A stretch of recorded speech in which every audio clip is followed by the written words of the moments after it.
बिहार के 4000 मुखियाओं की कुर्सी स्वाहा। जी हां, आपने बिल्कुल सही सुना।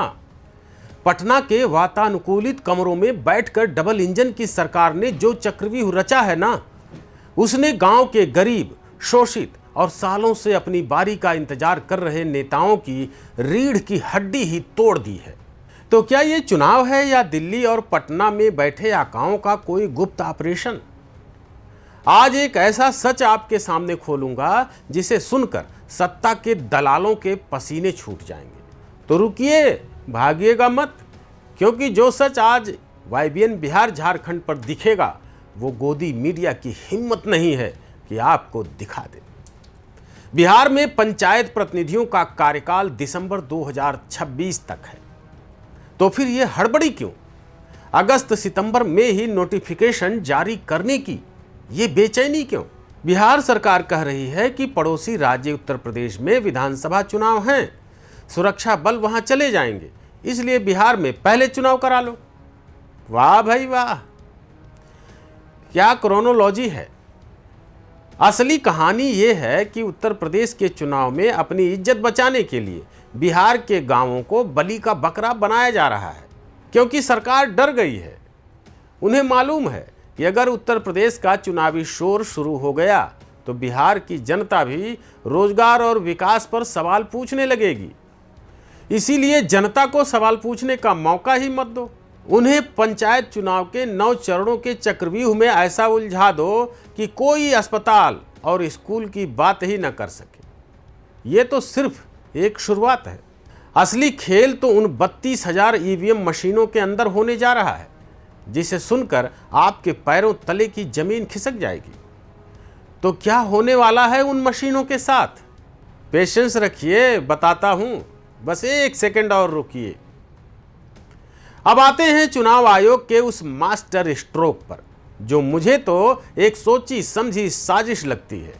सूबे में सिर्फ 32,000 मल्टी पोस्ट EVM मशीनें हैं। इसी वजह से चुनाव को 9 चरणों में खींच दिया जा रहा है, या कोशिश की जा रही है 9 चरणों में कराने की। रोटेशन ऐसा कि पहले चरण की मशीन तीसरे में जाएगी, दूसरे की चौथे में। अब आप कहेंगे अजीत भाई, इसमें गलत क्या है?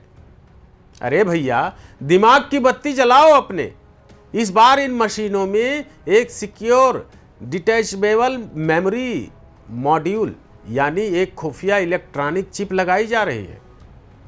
कहा जा रहा है कि वोटिंग खत्म होते ही चिप निकाल कर DM साहब की तिजोरी में बंद कर दी जाएगी। अब समझिए और सोचिए, सरकार कहती है इससे हेरा फेरी रुकेगी, लेकिन जनता पूछ रही है, जब रिमोट कंट्रोल और चाबी अफसरों के हाथ में होगी तो निष्पक्षता की गारंटी कौन देगा? क्या ये जनता का वोट है या फिर अधिकारियों की उंगली पर नाचती हुई डिजिटल सरकार है? अब सोचिए, अगर आपकी अपनी पंचायत का रोस्टर ही रातों रात बदल जाए तो आप क्या करेंगे? आगे जो मैं बताने जा रहा हूं वो बिहार के 4000 से ज़्यादा गांवों के वजूद को बदलने वाला है। क्या आपका गांव भी इस लिस्ट में है? अब बात करते हैं उस सबसे बड़े धमाके की, जिसने बिहार के बाहुबलियों और मौजूदा मुखियाओं की रातों की नींद हराम कर दी है। जी हां, आरक्षण का रोटेशन रोस्टर। साल 2026 चल रहा है, लेकिन चुनाव का आधार क्या है? 2011 की जनगणना? आखिर क्यों भाई? नई जनगणना के आंकड़े कहां हैं? क्या सरकार को डर था कि अगर नए आंकड़े आ गए तो उनका पूरा सियासी गणित ही बिगड़ जाएगा? शहरीकरण के बाद अब बिहार में 8,053 पंचायतें बची हैं। और सुनिए, रोटेशन के नाम पर इनमें से आधी यानी करीब 4,000 पंचायतों का आरक्षण बदलने जा रहा है। जो सीट आज अनुसूचित जाति या पिछड़े वर्ग के लिए थी आरक्षित, वो सामान्य हो जाएगी, और जो सामान्य थी वो रिजर्व हो जाएगी। महिलाओं के 50% कोटे पर भी ऐसा ही हथौड़ा चलने जा रहा है।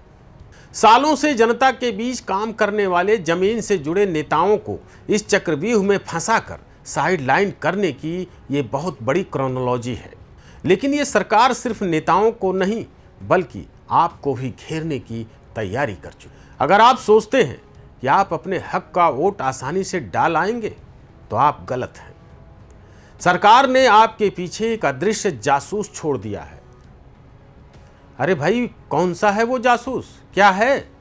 तो सुनिए, अब सुनिए इस चुनावी फिल्म का क्लाइमैक्स। सरकार कहती है कि हम बोगस वोटिंग रोकने के लिए बूथों पर बायोमेट्रिक सिस्टम लगाएंगे। अंगूठे का निशान और आंख की पुतली स्कैन होगी।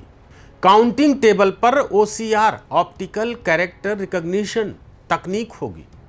और सबसे खतरनाक बात, अति संवेदनशील बूथों और काउंटिंग हॉल की निगरानी कोई पुलिस वाला नहीं, बल्कि जार्विस नाम का आधुनिक आर्टिफिशियल इंटेलिजेंस यानी AI सिस्टम करेगा। अरे साहब, तकनीक का तो स्वागत है, लेकिन सवाल ये है कि जब बिहार के गांवों में आज भी बिजली कटती है, कब आती है कब जाती है पता नहीं, इंटरनेट तो रहता ही नहीं है, वहां आप AI से चुनाव कराएंगे? क्या इस हाईटेक ड्रामे के पीछे असली मकसद गरीब और कम पढ़े लिखे मतदाताओं को डराना है?